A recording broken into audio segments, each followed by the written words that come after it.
तो हेलो दोस्तों, आपका एक बार फिर से स्वागत है हमारे आज के इस न्यू एवं मोस्ट इंपॉर्टेंट वीडियो में। जी हाँ दोस्तों, आज के इस वीडियो में हम पढ़ेंगे क्लास 11 केमिस्ट्री के चैप्टर नंबर 2 एटॉमिक स्ट्रक्चर। जी हाँ, परमाणु संरचना का मोस्ट इंपॉर्टेंट टॉपिक क्वांटम संख्या है, जिससे एग्जाम में क्वेश्चन आना कभी बंद नहीं होते। तो दोस्तों, आज की इस वीडियो में हम चारों क्वांटम संख्याओं को बिल्कुल अच्छी तरह से पढ़ेंगे और साथ ही साथ दोस्तों इन क्वांटम संख्याओं से रिलेटेड जो क्वेश्चन एग्जाम में जरूर फंसते हैं उन क्वेश्चन को भी सॉल्व करेंगे।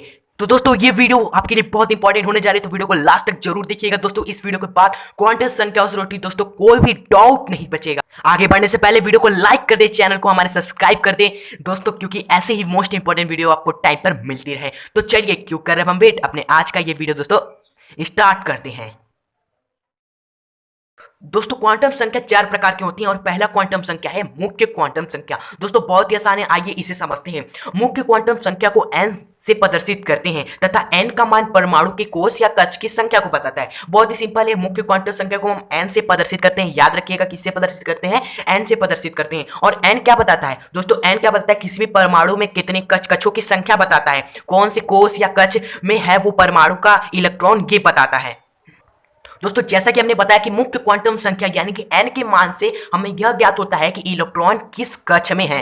दोस्तों कक्ष को कोष भी बोलते हैं, दोनों एक ही बात है। तो ये हमें पता चलता है कि इलेक्ट्रॉन कौन से कक्ष या कोष में है मुख्य क्वांटम संख्या से। ये मोस्ट इंपॉर्टेंट पॉइंट है। ओके, उसके बाद दोस्तों n का मान धरातल पे उपस्थित तत्वों के आधार पर दोस्तों n का अधिकतम मान 7 ही प्राप्त किया गया है। धरातल पे जितने भी तत्व है 118 तत्व है, उनमें यह देखा गया कि उनमें अधिकतम दोस्तों 7 ही कोष या कक्ष उपलब्ध है। तो इसलिए n का अधिकतम मान अभी 7 माना गया है या 7 ही प्राप्त हुआ है। तो ये n यानी कि मुख्य क्वांटम संख्या होती है। अब आइए दूसरे प्रकार को देखते हैं। तो दोस्तों दूसरी क्वांटम संख्या है द्विगुणित क्वांटम संख्या। द्विगुणित क्वांटम संख्या को L से प्रदर्शित करते हैं, ये मोस्ट इंपॉर्टेंट है, इसे याद रखिएगा। जैसे मुख्य क्वांटम संख्या को n से प्रदर्शित करते हैं, उसी तरह द्विगुणित क्वांटम संख्या को L से प्रदर्शित करते हैं।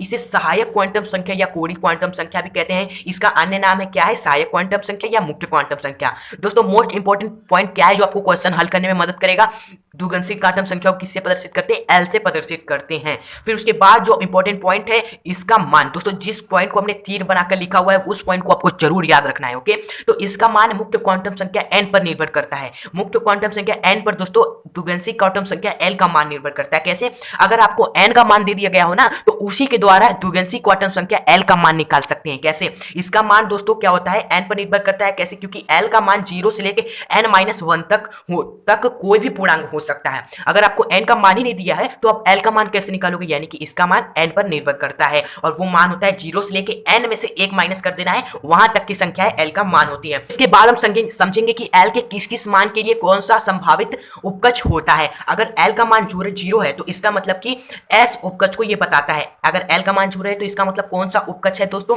S उपकक्ष है। अगर L का मान 1 है तो इसका मतलब P उपकक्ष है। अगर L का मान 2 है तो इसका मतलब D उपकक्ष है। और अगर L का मान 3 है तो इसका मतलब F उपकक्ष है। दोस्तों उपकक्ष क्या है ये तो आपको पता ही होगा कि उपकक्ष जो कक्ष में पाए जाते हैं। जी हाँ दोस्तों, कक्ष में पाए जाने वाले उपकक्ष होते हैं। इन उपकक्ष के मान L पर निर्भर करता है। अगर L का मान 0 है तो S उपकक्ष, 1 है तो P, 2 है तो D एंड 3 है तो F उपकक्ष। ओके फ्रेंड्स, अब आइए आगे बढ़ते हैं। दोस्तों यहाँ पर एक टेबल है जिनमें हमें n का मान दिया हुआ है और L का और संभावित उपकक्ष ये हमें बताना है। तो आइए इसको जल्द से करते हैं। n का मान 1 है तो L का मान क्या होगा दोस्तों, L का मान 0 से लेके n-1 तक होगा। लेकिन यहाँ पर 1 है तो 0 से लेके दोस्तों n-1 नहीं, 1 में से 1 घटाएंगे तो 0 ही होगा। तो 0 ही सिंपली क्या होगा, n बराबर 1 के लिए L का मान होगा। जब L का मान 0 है तो अभी हमने आपको बताया कि जब L का मान 0 होता है तो कौन सा उपकक्ष होता है, S उपकक्ष होता है। अब आइए दूसरा देखते हैं। n का मान दोस्तों यहाँ पर 2 दिया हुआ है तो L का मान क्या होगा, 0 से लेकर क्या हो जाएगा 2-1 तक होगा, यानी कि 0 से लेके 2 में से 1 घटाएंगे 1 तक, यानी कि 0 और 1 होगा इसका मान। ओके, तो 0 के लिए S होता है और 1 के लिए P उपकक्ष होता है, ये हमने आपको अभी जस्ट बताया था। फिर उसके बाद n का मान अगर 3 है तो L का मान क्या होगा, 0 से लेकर दोस्तों हमारा क्या हो जाएगा, 1 सिंपली माइनस कर देंगे, 3-1 यानी कि 2, 0 से 2 तक यानी कि 0, 1, 2, ये हो जाएगा L का मान। 0 के लिए S उपकक्ष, 1 के लिए P एंड 2 के लिए D उपकक्ष, ये हमने आपको बताया था। फिर उसके बाद n का मान अगर 4 है तो L का मान क्या हो जाएगा दोस्तों, 0 से लेके जो मान दिया हुआ है उसमें से सिंपली 1 आपको माइनस करके लिखना है, यानी कि 0 से लेके 0, 1, 2, तीन तीन तक लिखिए, क्योंकि एक 4 में से घटाएंगे तो 3 आएगा। ये ट्रिक हो गया दोस्तों इस तरह निकालने का एल का मान। अगर 0 1 2 3 है तो इसके लिए उपगज क्या आएगा दोस्तों, एस पी डी एफ, ये चारों हो जाएंगे। तो यहाँ पर हमने एन के मान से एल एवं संभावित उपगज के मान निकालना सीख लिए, तो इसका मतलब द्विगुणसी क्वांटम संख्या में विजय हासिल कर लिया। अब आइए तीसरा देखते हैं, जिसे कहते हैं चुंबकीय क्वांटम संख्या, उसे पढ़ते हैं।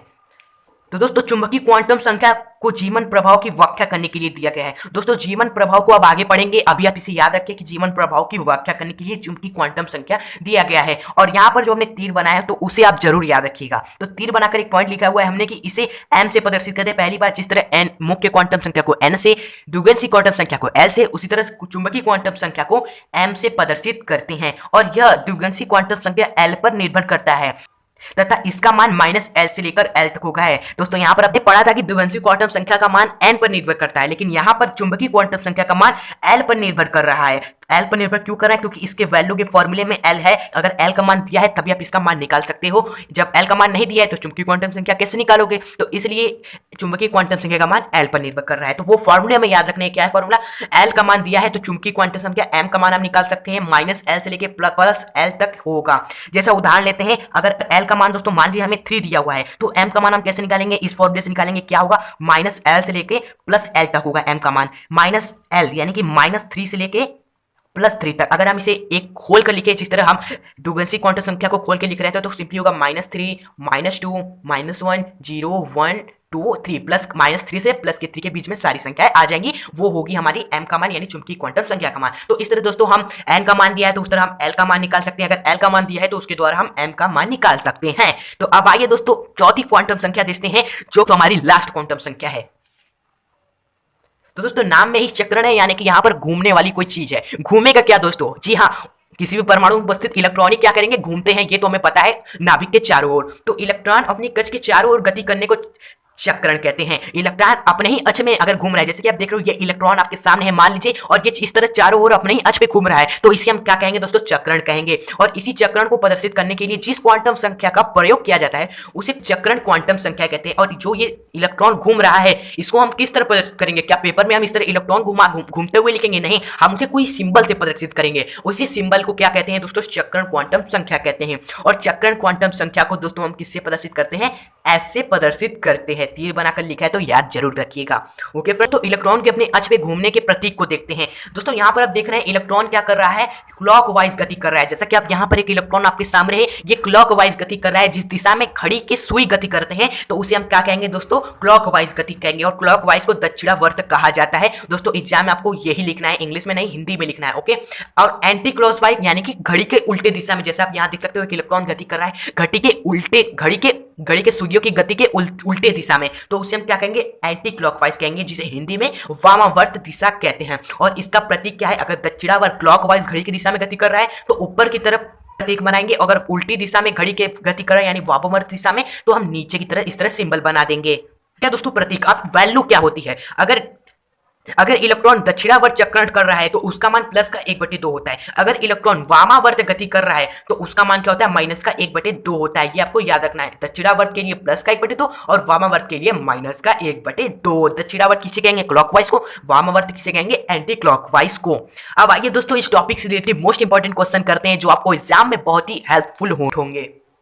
तो फ्रेंड्स यहाँ पर पहला प्रश्न दिया हुआ है कि n बराबर 3 है तो n तथा l के मान ज्ञात कीजिए। जैसा कि आप जानते हो विन, तो जैसा कि हम जानते हैं n इज ए मुख्य क्वांटम संख्या, l इज ए द्विगुणित क्वांटम संख्या, m इज ए चुंबकीय क्वांटम संख्या। तो n के मान से हम l का मान निकाल सकते हैं और l के मान से हम m का मान निकाल सकते हैं। तो सिंपली n बराबर हमें 3 दिया हुआ है तो l का मान क्या हो जाएगा, सिंपली 0 से क्या हो जाएगा, n-1 तक होता है। ये हमने पढ़ा था सूत्र इसका। तो 0 से लेके n-1, n में 1 माइनस करेंगे, 0 से लेके 3-1 यानी कि 2 तक, यानी कि क्या हो जाएगा 0 1 व 2। ओके, तो यहां से हम m का मान निकालते हैं। m क्या होता है, -L से क्या होता है, +L तक होता है। तो दोस्तों यहाँ पर l के हमारे तीन वैल्यू है, तीनों वैल्यू को रखेंगे। अगर l बराबर हम 0 लेते हैं तो m का मान क्या हो जाएगा, 0 हो जाएगा। अगर l का मान हम 1 लेते हैं तो l का मान क्या हो जाएगा, -1 से +1 तक हो जाएगा। तो सिंपली क्या हो जाएगा, m का मान -1 एंड 0 एंड +1। उसी तरह दोस्तों l का मान आप 2 रख लीजिए, फिर उसके बाद l का मान यहाँ पर -2 से +2 तक आएगा, यानी कि -2 -1 एंड 0 एंड +1 और 2। तो ये हो जाएगा आपका आंसर पहले वाले प्रश्न का। अब आइए सेकंड क्वेश्चन देखते हैं। अगर n बराबर 2 है, l बराबर 0 है, तो निम्नलिखित संख्या युक्त क्वांटम संख्या में निकालना है। ओके, तो n का मान 2 होता है, तो इसका मतलब क्या है दोस्तों, वो दूसरी बराबर 2 यानी कि दूसरे कक्ष की बात हो रही है। हम जानते हैं n हमारा कक्ष को बताता है। फिर उसके बाद l का मान 0। l का मान 0 कब होता है दोस्तों?